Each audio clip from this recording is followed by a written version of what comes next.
ನಿಮ್ಗೆ ನೆನಪು ಇದ್ದೇ ಇರುತ್ತದೆ. ಅದು 2016 ಇಸ್ವಿ ನೋಟ್ ಬ್ಯಾನ್ ಆದಂತಹ ಸಮಯ. ದೇಶದಲ್ಲಿ ಪ್ರಧಾನಿ ಮೋದಿಯವರು 500 ಮತ್ತು 1000 ರೂಪಾಯಿ ನೋಟುಗಳನ್ನ ಬ್ಯಾನ್ ಮಾಡಿ ಅಂತ ಶಾಕ್ ಕೊಟ್ಟಿದ್ರು. ಹಳೆ ನೋಟು ಬದಲಾಯಿಸಿಕೊಳ್ಳೋಕೆ ಜನ ಬ್ಯಾಂಕ್ ಮುಂದೆ ನಿಂತು ತಮ್ಮ ಹಳೆಯ ನೋಟುಗಳನ್ನ ಹೊಸ ನೋಟುಗಳೊಂದಿಗೆ ಎಕ್ಸ್ಚೇಂಜ್ ಮಾಡ್ಕೊಳ್ತಾ ಇದ್ರು. ಅದೇ ಸಮಯದಲ್ಲಿ ಚಿತ್ರದುರ್ಗ ಜಿಲ್ಲೆಯ ಚಳ್ಳಕೆರೆಯಲ್ಲಿರುವ ವೀರೇಂದ್ರ ಪಪ್ಪಿ ಅವರು ಆಗ ಜೆಡಿಎಸ್ ಪಕ್ಷದಲ್ಲಿದ್ದರು. ಆ ಸಮಯದಲ್ಲಿ ಅವರ ಮೇಲೆ ಐಟಿ ದಾಳಿ ಕೂಡ ಆಗುತ್ತದೆ. ಅಧಿಕಾರಿಗಳು ಮನೆ ತುಂಬಾ ಎಲ್ಲ ಹುಡುಕಾಡ್ತಾರೆ. ಕೊನೆಗೂ ಏನು ಮಾತ್ರ ಸಿಗೋದಿಲ್ಲ. ಆದ್ರೆ ಕೊನೆಗೆ ಯಾರು ಊಹಿಸದಂತ ಜಾಗದಲ್ಲಿ ಅವರಿಗೆ ಒಂದು ಜಾಕ್ ಪಾಟ್ ಹೊಡೆದಿತ್ತು.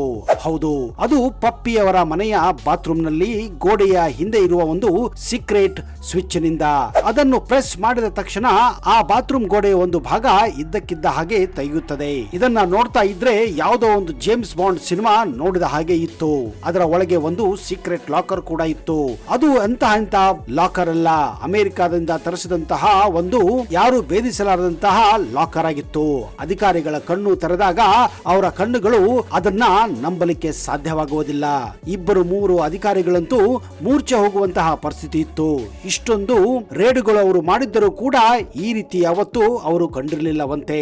ಅದರೊಳಗೆ ಬರೀ ಕಂತೆ ನೋಟುಗಳು ಮಾತ್ರ ಅಲ್ಲ, ಅದರೊಳಗೆ ಕಂತೆ ನೋಟುಗಳು ಬರೋಬ್ಬರಿ 5,70,00,000 ರೂಪಾಯಿ ನಗದು ಆ ಲಾಕರ್ ನಲ್ಲಿತ್ತು. ಅದರಲ್ಲಿ ಎಲ್ಲವೂ ಕೂಡ ಆಗ ತಾನೇ ರಿಲೀಸ್ ಆದಂತಹ ಅಚ್ಚ ಹೊಸ 2,000 ರೂಪಾಯಿ ನೋಟುಗಳಾಗಿದ್ದವು. ದೇಶದ ಜನ ಈ ನೋಟುಗಳಿಗಾಗಿ ದಿನಗಟ್ಟಲೆ ಬ್ಯಾಂಕ್ ಮುಂದೆ ನಿಂತು ತಮ್ಮ ಹಳೆಯ ದುಡ್ಡನ್ನ ಈ ಹೊಸ ನೋಟುಗಳಿಗೆ ಎಕ್ಸ್ಚೇಂಜ್ ಮಾಡಲು ಪರದಾಡ್ತಾ ಇದ್ರು. ಆದ್ರೆ ಈ ಪಪ್ಪಿ ಮನೆಯಲ್ಲಿ 2,000 ರೂಪಾಯಿ ನೋಟುಗಳು ಹೊಳೆಯುತ್ತಿದ್ದವು. ಅಷ್ಟೇ ಅಲ್ಲ ಸ್ನೇಹಿತರೆ, ಈ ಟಾಯ್ಲೆಟ್ ಹಿಂದ್ಗಡೆ ಲಾಕರ್ ನಲ್ಲಿ ಕೇವಲ ನೋಟುಗಳೆಲ್ಲ 20 ಕೆಜಿ ಚಿನ್ನದ ಬಿಸ್ಕೆಟ್ಗಳು ಕೂಡ ಕಂಡು ಬಂದಿದ್ದವು. ಅದಲ್ಲದೆ 5 ಕೆಜಿ ಚಿನ್ನದ ಒಡವೆಗಳು ಕೂಡ ಸಿಕ್ಕಿದ್ದವು ಹಾಗೂ ಹಲವಾರು ಕೆಜಿ ಬೆಳ್ಳಿ ಕೂಡ ಇತ್ತು. ಈ ಒಂದು ಘಟನೆ ಇಡೀ ದೇಶಾದ್ಯಂತ ಸಂಚಲನವನ್ನೇ ಎಬ್ಬಿಸಿತ್ತು.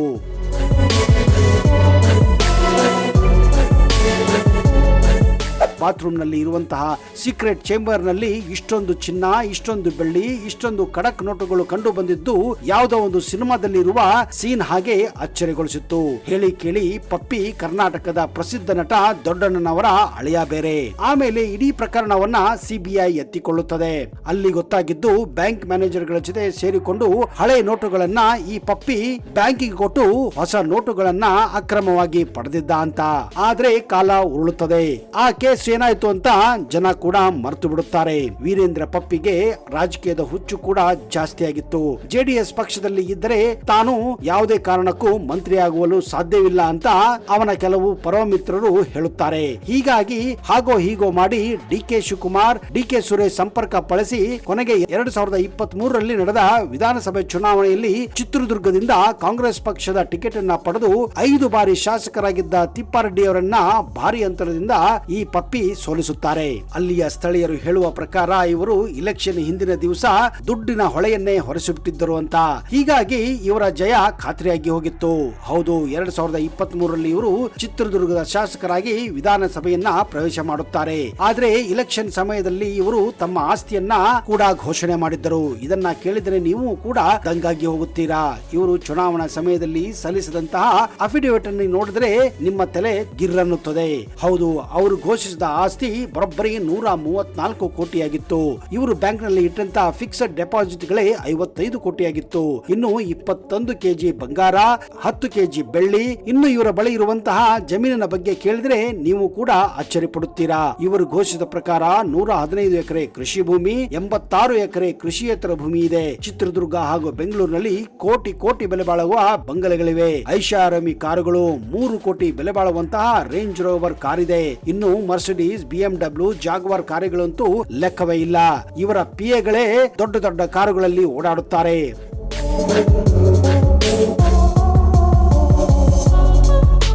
ಮಾಧ್ಯಮದ ವರದಿ ಪ್ರಕಾರ ಕೇವಲ ಚಿತ್ರದುರ್ಗ ಜಿಲ್ಲೆಯಲ್ಲಿ ಮಾತ್ರವಲ್ಲದೆ ಇಡೀ ಕರ್ನಾಟಕದಲ್ಲಿ ಇವರ ಬಳಿ ಇರುವ ಐಷಾರಾಮಿ ಕಾರುಗಳ ಕಲೆಕ್ಷನ್ ಬೇರೆ ಯಾವ ವ್ಯಕ್ತಿ ಬಳಿ ಇಲ್ಲವಂತೆ. ಇನ್ನೊಂದು ಸ್ಪೆಷಾಲಿಟಿ ಏನಂದ್ರೆ ಈ ಎಲ್ಲಾ ಕಾರುಗಳ ನಂಬರ್ ಎಂಡ್ ಆಗೋದು 003 ಇಂದ. ಇದೊಂದು ನಿಮಗೆ ಗೊತ್ತು. ಇಂತಹ ಲಕ್ಸುರಿ ನಂಬರ್ ಅನ್ನ ಪಡೆಯೋಕೆ, ಶೋಕಿ ನಂಬರ್ ಪಡೆಯೋಕೆ RTO ಅಲ್ಲಿ ಲಕ್ಷಗಟ್ಟಲೆ ದುಡ್ಡು ಕೊಡಬೇಕಾಗುತ್ತದೆ. ದುಡ್ಡಿಗೇನು ಬಿಡಿ, ಪಪ್ಪಿ ಬಳಿ ಕೊಳಿತಾನೆ ಇರುತ್ತದೆ. ನೀವೇ ಯೋಚನೆ ಮಾಡಿ ಸ್ನೇಹಿತರೆ. ಒಬ್ಬ ವ್ಯಕ್ತಿ ಜಮೀನುಗಳನ್ನ, ಕೃಷಿಯನ್ನ, ರಿಯಲ್ ಎಸ್ಟೇಟ್ ಮಾಡಿಕೊಂಡು ಇಷ್ಟೊಂದು ಕೋಟಿ ಕೋಟಿ ಸಾಮ್ರಾಜ್ಯವನ್ನ ಕಟ್ಟುತ್ತಾನೆ ಅಂದ್ರೆ ಹೇಗೆ ಕಟ್ಟಿರಬಹುದು ಅಂತ. ಕೇವಲ ತಿಂಗಳಿಗೆ 3.5 5 ಕೋಟಿ ರೂಪಾಯಿ ಆದಾಯ ಬರುತ್ತದೆ. ದಿನಕ್ಕೆನೆ ಕನಿಷ್ಠ ಪಕ್ಷ 15 ರಿಂದ 20 ಲಕ್ಷ ರೂಪಾಯಿ ಆದಾಯವಿದೆ. ಇನ್ನು ವೀರೇಂದ್ರ ಪಪ್ಪಿ ಹುಟ್ಟಿದ್ದು ಚಿತ್ರದುರ್ಗ ಜಿಲ್ಲೆಯ ಚಳ್ಳಕೆರೆಯಲ್ಲಿ 1975ರಲ್ಲಿ. ಇವರ ತಂದೆ ಕೊಂಡ್ಲಹಳ್ಳಿ ಚನ್ನಬಸವಪ್ಪ. ಇವರು ಒಬ್ಬ ಕೃಷಿಕರಾಗಿದ್ದರು. ಇವರದ್ದು ಒಂದು ಸಾಮಾನ್ಯ ಕೃಷಿ ಕುಟುಂಬ. ಆದ್ರೆ ಅವರ ತಂದೆಗೆ ತಮ್ಮ ಮಗ ಒಬ್ಬ ವಿದ್ಯಾವಂತನಾಗಿ ಒಳ್ಳೆಯ ಸರ್ಕಾರಿ ಕೆಲಸ ಪಡೆದು ಸುಸಂಸ್ಕೃತನಾಗಬೇಕೆನ್ನುವುದು ಆಸೆಯಾಗಿತ್ತು. ಹೀಗಾಗಿ ವೀರೇಂದ್ರ ಪಪ್ಪಿ ಕೂಡ 1999ರಲ್ಲಿ HPPC ಗವರ್ಮೆಂಟ್ ಫಸ್ಟ್ ಗ್ರೇಡ್ ಕಾಲೇಜಿನಿಂದ ಬಿಕಾಂ ಪದವಿಯನ್ನ ಮುಗಿಸುತ್ತಾರೆ. ಆದ್ರೆ ವೀರೇಂದ್ರ ಪಪ್ಪಿಗೆ ಶಾಲಾ ಕಾಲೇಜುಗಳಿಂದಲೇ ಇಸ್ಪೇಟ್ ಆಡುವುದು, ಬೆಟ್ಟಿಂಗ್ ಆಡುವುದು ಹಾಗೂ ಆಗಾಗ ಗೋವಾಗೆ ಹೋಗಿ ಕಸಿನೋಗಳಲ್ಲಿ ಗೇಮ್ ಆಡುವುದು ಮತ್ತು ಹುಡುಗಿಯರ ಶೋಕಿ ತುಂಬಾನೇ ಇತ್ತು ಅಂತ ಕೆಲವು ಮಾಧ್ಯಮಗಳು ರಿಪೋರ್ಟ್ ಮಾಡುತ್ತವೆ. ಅಷ್ಟೇ ಅಲ್ಲದೆ ವೀರೇಂದ್ರ ಪಪ್ಪಿಗೆ ಸಿನಿಮಾ ಹುಚ್ಚು ವಿಪರೀತವಾಗಿತ್ತು. ಮುಂದೆ ಅವರೊಬ್ಬ ಸಿನಿಮಾ ನಿರ್ದೇಶಕ ಹಾಗೂ ನಿರ್ಮಾಪಕನಾಗಬೇಕೆನ್ನುವ ಕನಸು ಕೂಡ ಹೊಂದಿದ್ದರು. ಕೆಲವು ಮಾಹಿತಿಯ ಪ್ರಕಾರ ಅವರಿಗೆ ರಮ್ಯಾ ಅಂದ್ರೆ ಪಂಚಪ್ರಾಣ. ರಾಧಿಕಾ ಕುಮಾರಸ್ವಾಮಿ ಹಾಗೂ ಇತ್ತೀಚೆಗೆ ರಚಿತಾ ರಾಮ್ ಅವರು ಅವರ ಫೇವರೇಟ್ ನಾಯಕಿಯರಾಗಿದ್ದಾರೆ. ಅಷ್ಟೇ ಅಲ್ಲದೆ ಹಿಂದಿಯಲ್ಲಿ ಬಂದಂತಹ ವಿನೋದ್ ಖನ್ನಾ ಹಾಗೂ ಮಾಧುರಿ ದೀಕ್ಷಿತ್ ನಟಿಸಿದಂತಹ ದಯಾವಾನ್ ಚಿತ್ರ 1988ರಲ್ಲಿ ತೆರೆಕಂಡ ಈ ಚಿತ್ರ ಅವರ ಒಂದು ಹಾಟ್ ಫೇವರೇಟ್ ಸಿನಿಮಾ ಆಗಿತ್ತು.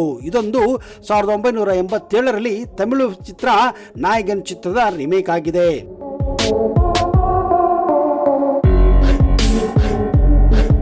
ಈ ಒಂದು ಸಿನಿಮಾ ಇವರ ಮೇಲೆ ಅತಿ ಪ್ರಭಾವ ಬೀರಿತು ಎಂದು ಕೆಲವರು ಹೇಳುತ್ತಾರೆ. ಹೀಗಾಗಿ ಅವರು ಹೆಚ್ಚಾಗಿ ಅವರಿಗೆ ಮುಂದೆ ಓದಬೇಕು ಅಥವಾ ಸರ್ಕಾರಿ ನೌಕರಿ ಮಾಡಬೇಕು ಅನ್ನೋದು ಯಾವುದೇ ತರದ ಆಸೆ ಇರಲಿಲ್ಲ. ಹೀಗಾಗಿ ಅವರು ತಮ್ಮ ಕಾಲೇಜು ಮುಗಿಸಿದ ತಕ್ಷಣ ಕೆಲವೊಂದು ಚಿಕ್ಕ ಪುಟ್ಟ ಬಿಸ್ನೆಸ್ ಮಾಡಲು ಮುಂದಾಗುತ್ತಾರೆ. ಮೊದಲಿಗೆ ಅವರು ಒಂದು ಆಯಿಲ್ ಬಿಸ್ನೆಸ್ ಅನ್ನ ಪ್ರಾರಂಭ ಮಾಡುತ್ತಾರೆ. ಅದಕ್ಕಾಗಿ ಒಂದು ಗಿರಣಿಯನ್ನ ಕೂಡ ಶುರು ಮಾಡುತ್ತಾರೆ. ಆದ್ರೆ ಅವರಿಗೆ ಅಲ್ಲಿ ಅಷ್ಟೊಂದು ಲಾಭ ಕೂಡ ಆಗೋದಿಲ್ಲ. ಮೇಲಾಗಿ ವೀರೇಂದ್ರ ಪಪ್ಪಿಗೆ ಈ ಬೆಟ್ಟಿಂಗ್ ದಂಧೆ ಮೇಲೆ ಅತಿಯಾದ ಆಸಕ್ತಿ ಇತ್ತು.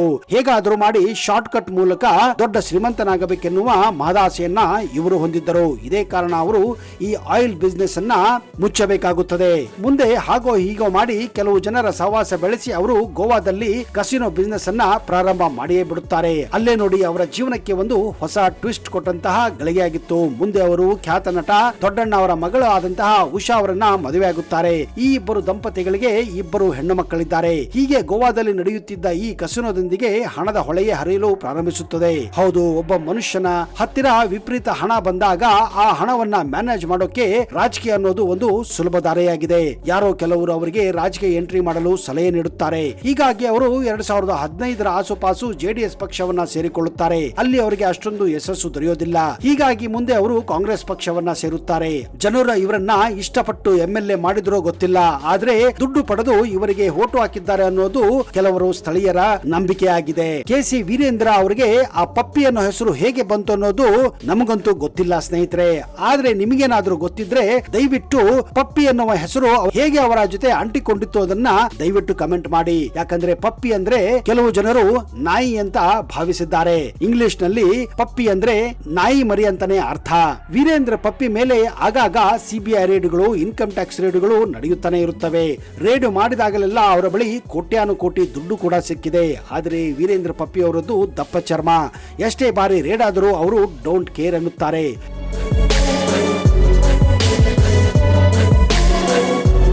ಚಿತ್ರದುರ್ಗ ಜಿಲ್ಲೆಯ ಚಳ್ಳಕೆರೆಯಲ್ಲಿರುವ ವೀರೇಂದ್ರ ಪಪ್ಪಿ ನಿವಾಸ 2025 ಆಗಸ್ಟ್ ತಿಂಗಳು ಮುಂಜಾನೆ 5 ಗಂಟೆಗೆ ಇಡಿ ಅಧಿಕಾರಿಗಳು ರೇಡ್ ಮಾಡುತ್ತಾರೆ. ವೀರೇಂದ್ರ ಪಪ್ಪಿ ಆನ್ಲೈನ್ ಬೆಟ್ಟಿಂಗ್, ಆಫ್ಲೈನ್ ಬೆಟ್ಟಿಂಗ್, ಅಕ್ರಮ ಹಣ ವರ್ಗಾವಣೆ ಇವರ ಮೇಲೆ ಆರೋಪ ಇತ್ತು. ಇದೇ ಹಿನ್ನೆಲೆಯಲ್ಲಿ ಚಿತ್ರದುರ್ಗ ಶಾಸಕರಿಗೆ ಸಂಬಂಧಪಟ್ಟ ಒಂದಲ್ಲ ಎರಡಲ್ಲ ಸುಮಾರು 31 ಸ್ಥಳಗಳ ಮೇಲೆ ಇಡಿ ಅಧಿಕಾರಿಗಳು ಆಗಸ್ಟ್ ತಿಂಗಳಲ್ಲಿ ರೇಡ್ ಮಾಡುತ್ತಾರೆ.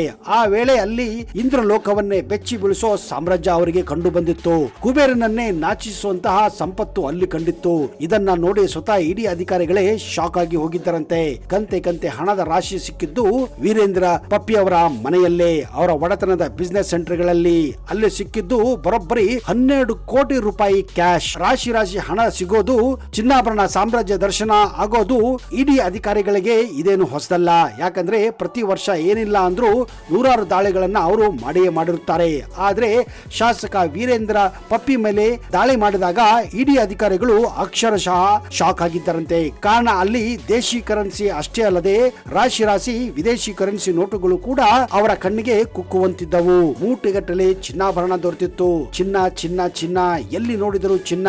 ಪಪ್ಪಿ ಮನೆ ಮೇಲೆ ರೇಡ್ ಆದಂತಹ ಸಂದರ್ಭದಲ್ಲಿ ಇಡಿ ಅಧಿಕಾರಿಗಳಿಗೆ ಆಗಿರೋ ಮತ್ತೊಂದು ಶಾಕ್ ಅಂದ್ರೆ ಅದೇ ನೋಡಿ, ಸುಮಾರು 6 ಕೋಟಿ ಮೌಲ್ಯದ ಚಿನ್ನ ಪತ್ತೆಯಾಗಿತ್ತು ಹಾಗೂ ಸುಮಾರು 10 ಕೆಜಿ ಬೆಳ್ಳಿ ಕೂಡ ಅಲ್ಲಿ ಸಿಕ್ಕಿತ್ತು. ಇಷ್ಟೇ ಅಲ್ಲ, ವೀರೇಂದ್ರ ಪಪ್ಪಿಯ ಕುಬೇರ ಸಾಮ್ರಾಜ್ಯ ನೋಡಿ ರೇಡ್ ಮಾಡೋಕೆ ಹೋಗಿರೋ ಅಧಿಕಾರಿಗಳೇ ಶೇಕ್ ಆಗಿ ಹೋಗಿದ್ದರು, ಶಾಕ್ ಆಗಿ ಹೋಗಿದ್ದರು. ಕೆಲವೊಂದು ಮಾಹಿತಿಗಳ ಪ್ರಕಾರ ದಿವಂಗತ ಡಿ.ಕೆ. ರವಿ ಪತ್ನಿ ಕುಸುಮಾ ಅವರ ಜೊತೆ ಇವರ ಕೆಲವೊಂದು ಸಂಬಂಧಗಳು ಇತ್ತು ಅಂತ ಕೂಡ ಹೇಳಲಾಗುತ್ತಿದೆ.